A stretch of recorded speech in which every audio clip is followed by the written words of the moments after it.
अब बसन्तको बिहेको खुसियालीमा सारा गाउँलेलाई भोज खुवाउने जिम्मा मेरो, खर्च पनि सबै मेरो।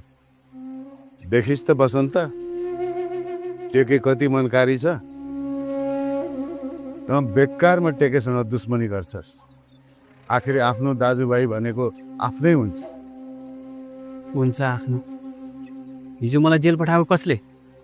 त्यसैले होइन?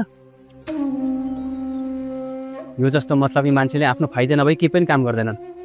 यो खसी खुर्क लैजा, आफ्नै बिहेमा काटेर भोज खुवा। मेरै बिहेको लागि भनेर ल्याएको खसी हो। तत्काल मेरो बिहे नहुने भयो। ओ मलाई बिहे गर्न हतार पनि छैन।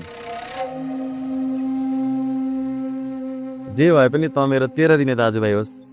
अब हिजोका दिनमा जे भयो सबै बिर्सिदे। यही खुसीको बहानामा म तसँग मित्रताको हात बढाउन आएको।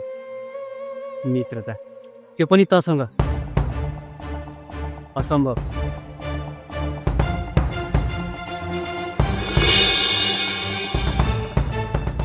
त चिन्ता नगर टेके, यसो कुरा नसुन। आज भोज खाने वातावरण अलि छैन। यिनीहरू दुल्हन फर्काउन जाँदैछन्।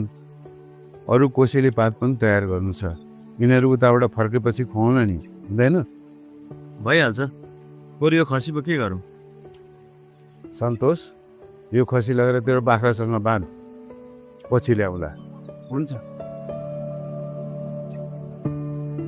ल ठुलो बा, अहिले म लाग्छु। ल।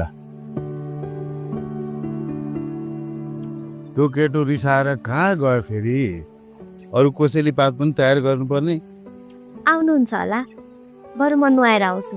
तपाईँको धुने कपडा भयो निकालिदिनुहोस् है। होइन बुहारी, मेरो लुगा त म आफै धोइहाल्छु नि। म हुँदा हुँदै तपाईँले किन धुनु? उहाँको कपडा पनि मैले रहेछ, म एकैचोटि धोइदिन्छु। ल ल, हुन्छ। म हेरेर निकालिदिन्छु है त। हस्।